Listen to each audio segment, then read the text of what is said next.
Hello, and welcome to the Abdominal Wall Blocks lecture for the Regional Anesthesia Workshop during the 2022 TSA Annual Meeting.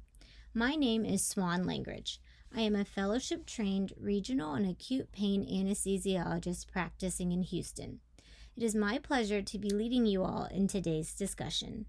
The purpose of this lecture is to reinforce the foundation of knowledge needed to maximize your time at the abdominal wall station. If you have any questions regarding any topics contained in this presentation, please feel free to email me with your questions before the conference.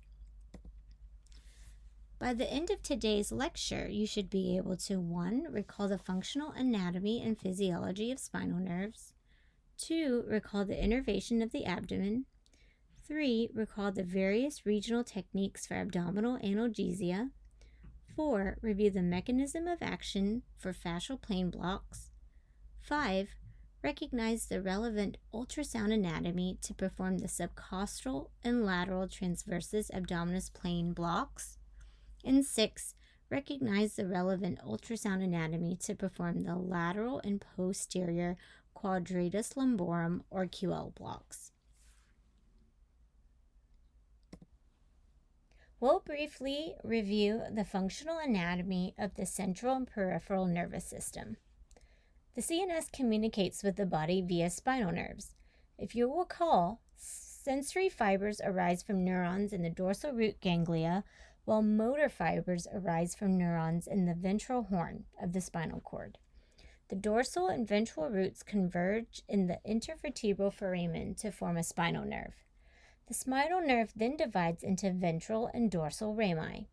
As a reminder, the somatic nervous system communicates with the autonomic system via the ramus communicans. The anterior abdominal wall is innervated by the ventral rami of the spinal nerves of T6 through T12, also known as the thoracoabdominal nerves, as well as the ilioinguinal and iliohypogastric nerves. As a reminder, the T12 nerve is also called the subcostal nerve. The thoracoabdominal nerves each give off 2 branches. One is an anterior cutaneous branch, and the other is a lateral cutaneous branch found in the mid-axillary line, which ascends to enter the subcutaneous tissues along the anterior axillary line and supplies the lateral abdominal wall. Consideration of the T6 through L1 dermatones is necessary to provide adequate analgesia to the abdominal wall. The muscles of the abdominal wall can be categorized into anterior or posterior wall muscles. The video to the right will allow us to see how the muscles are all spatially related. Posteriorly, the most superficial muscle is the latissimus dorsi. Lateral to the latissimus dorsi lies the external obliques. Dissecting these 2 muscles away reveals the internal obliques. Medially, the external oblique and the internal obliques form the rectus sheath, which contains the rectus abdominis. Identifying the rectus sheath and the rectus abdominis is needed to successfully perform the rectus sheath and subcostal tap blocks.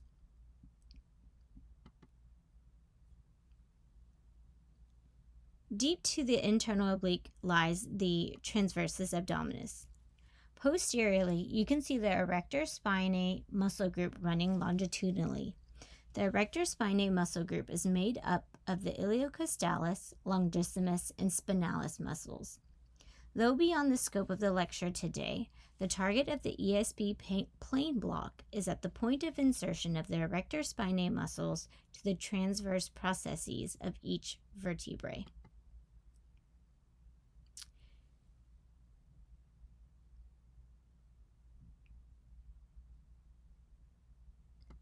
Deep to the transversus abdominis lies the quadratus lumborum muscle. We'll take a minute to elaborate on the QL muscle. It originates at the posterior half of the iliac crest and inserts into the inferior border of the 12th rib in the transverse processes of L1 to L5. The QL muscle is enveloped by the transversalis fascia. The fascial plane is continuous with the endothoracic fascia and therefore the paravertebral space. This will be important to remember as it explains why a QL block can provide thoracic analgesia as well. The transversalis fascia also extends caudally over the psoas major and iliacus muscles, where local anesthetic can also spread to the lumbar plexus. There are several regional techniques that can provide analgesia to the abdomen. I have categorized these into posterior and anterior approaches. Posterior approaches include what is currently considered the gold standard for abdominal wall analgesia, which is the thoracic epidural.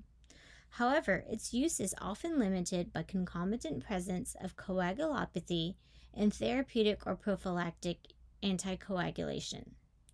Newer fascial plane blocks include the ESP, or the erector spinae plane block, the retrolaminar block, or the thoracolumbar interfascial plane, or TLIP block. Those are beyond the scope of today's fascial plane block lecture. Instead, we will be focusing primarily on the anterior approaches, specifically the TAP and QL blocks, as they have the most clinical utility in terms of their low side effect and complication profile and for their ease in performing. While we will also scan for the rectus sheath block, the ilioinguinal block, and the transversalis fascia block during the workshop, the remainder of the lecture will focus on the subcostal and lateral TAP blocks, as well as the lateral and posterior QL blocks. Generally speaking, the use of the anterior QL block is limited among regional anesthesiologists due to the increased risk of local anesthetic spread to the lumbar plexus, thus leading to a higher incidence of motor weakness. In fact, in one retrospective analysis of more than 2,300 patients, up to 15% of patients reported lower limb weakness following a QL block. Of the 15% of patients who experienced lower limb weakness, a majority of those were patients who received anterior QL blocks. The ilioinguinal and iliohypogastric nerves emerge from the lateral border of the psoas major and run over the anterior surface of the quadratus lumborum. The ilioinguinal and the iliohypogastric nerves are found in the fascial plane between the internal oblique and the transversus abdominis muscle. Blocking these nerves confer a somatic block and therefore will not cover visceral pain. For example, from the spermatic cord. Pain in the territory of the genitofemoral nerve may also impair the apparent success of the block. The use of laparoscopy is growing for inguinal hernia repair, so a TAP block or QL block should be considered to provide analgesia at sites of port placement. Before we discuss the blocks further, I'd like to review an often overlooked topic, and that is how fascial planes actually work. So what is fascia? Fascia is porous connective tissue found throughout the body that provides mechanical support to nerves and blood vessels as they pass through and between muscles. Fascial tissues themselves are frequently innervated by sensory nerve endings. The porous nature of fascia render it freely permeable to diffusion and uptake of local anesthetic drug molecules. The proposed mechanisms of action of fascial plane block on a microscopic level is by 1. Localized action on nociceptors and neurons at the site of injection, mediated by bulk flow and diffusion, and 2. Vascular absorption of local anesthetic leading to systemic effects similar to that described for IV lidocaine infusions. On a macroscopic level, local anesthetic deposited into one fascial plane diffuses into that of another fascial plane it is continuous with, as is the case of the transversalis fascia with the endothoracic fascia of the paravertebral space as earlier described. The table provided demonstrates the current understandings about fascial plane blocks. Of what is known, the following are worth highlighting. A patient can have nociceptive pain relief without endorsing complete sensory or motor blockade. A patient may report unexpected patterns of cutaneous sensory blockade. Pain from surgery or trauma is multifactorial, and patients are better served when we take into consideration not only dermatomes, but also myotomes and osteotomes when choosing a nerve block and or choosing oral analgesics to truly reflect that of a multimodal pain regimen. Of what is uncertain, the exact injection of volume of local anesthetic on clinical efficacy of a fascial pain block is unknown. However, the general consensus for a sufficient volume to provide analgesia for any fascial pain block is anywhere between 15 and 25 cc's of local anesthetic per side, assuming that that is still within the maximal allowable milligram per kilogram dose of the local anesthetic that is being used.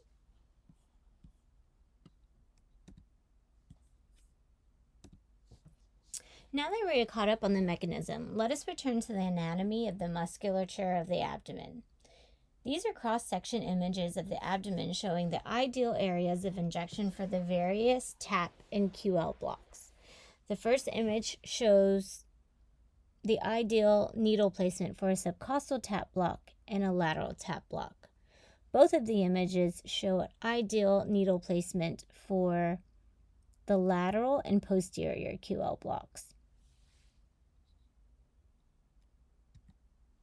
Moving along to the TAP block, we recall that anterior branches of the thoracoabdominal nerves emerge from the costal margin and travel into the plane between the internal oblique and the transversus muscle. Note that the upper segmental nerves, that is the T6 and T9, only enter the TAP plane medial to the anterior axillary line, and those of T10 through T12 enter it progressively more lateral, as shown on the figure on the left.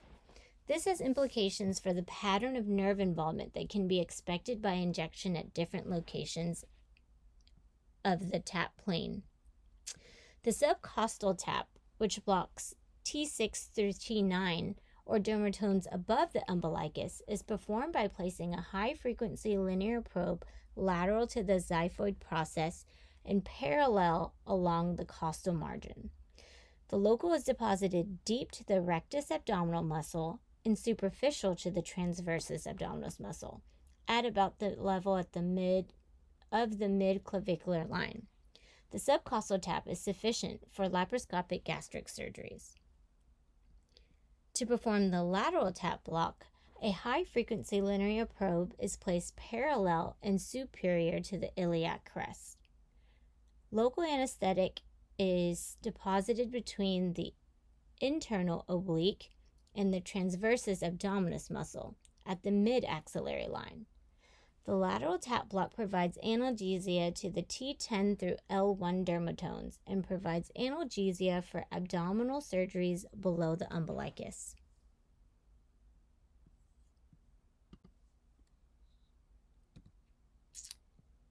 So the TAP blocks, do they work? There exist countless peer-reviewed articles regarding the efficacy of TAP blocks for a wide variety of surgical indications. Here's just a small sample. Highlights from these articles reveal that the TAP block has statistically significant but clinically modest analgesic benefit in adult patients undergoing abdominal laparotomy, laparoscopy, or cesarean delivery, especially when other long-acting opioids are used either in the intra-op or post-op course. Those who get TAP blocks also report various loss of cutaneous sensation. This is perhaps due to the presence of a TAP plexus and or sparing of the lateral cutaneous branches. Lastly, the analgesic efficacy of TAP blocks is based on the use of ultrasound and extent of local anesthetic spread. Again, there's little advantage in using volumes greater than 15 to 20 cc's per side in adults.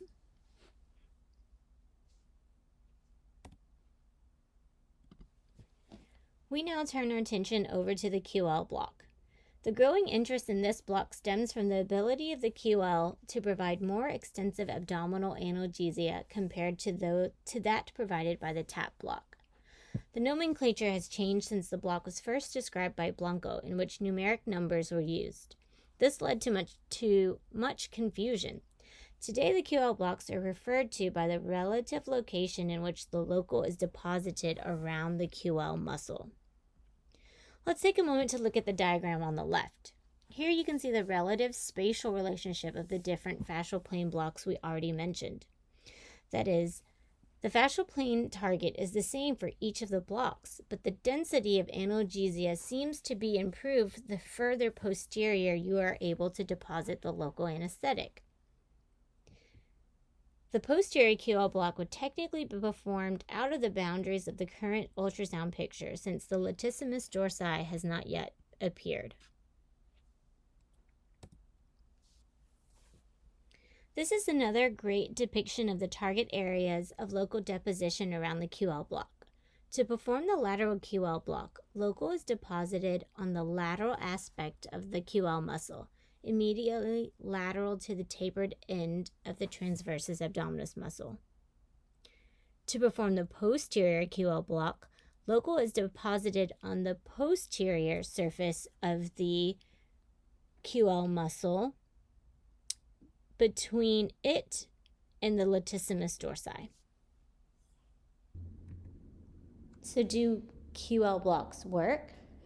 There was a review article published in the Journal of Clinical Anesthesia in 2020 that compiled studies evaluating the efficacy of single-shot QL blocks on various endpoints like pain scores at defined intervals, incidence of PO&V, and time to first rescue analgesic, as well as morphine equivalent consumption.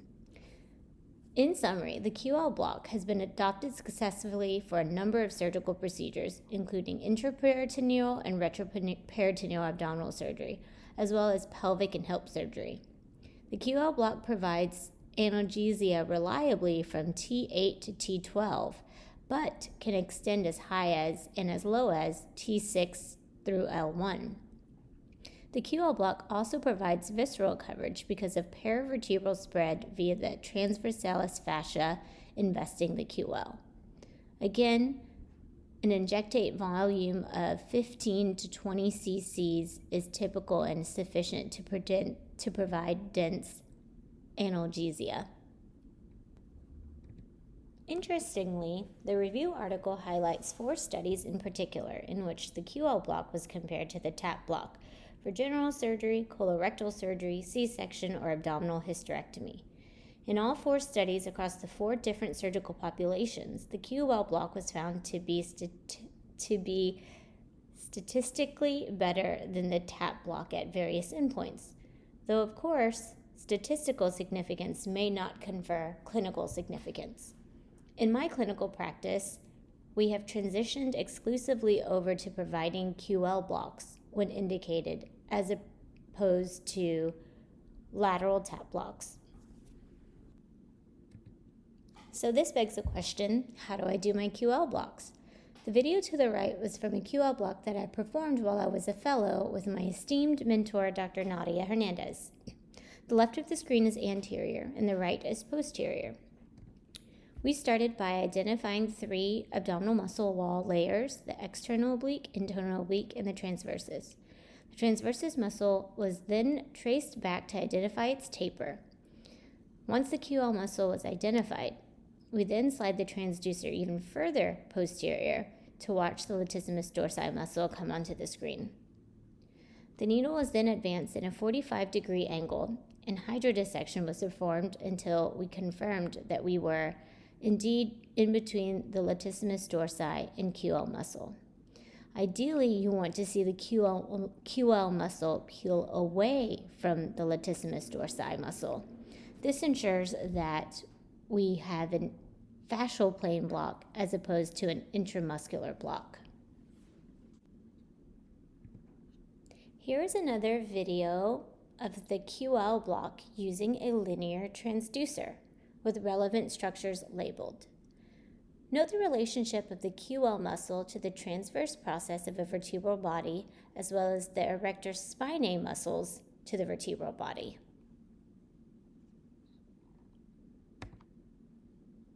This concludes our discussion. My hope is that you feel prepared going into the abdominal wall station of the regional anesthesia workshop. Here is a nice table summary of the fascial plane blocks we discussed today. Thank you all for your time and attention, and I'll see you at the regional anesthesia workshop. Take care until then.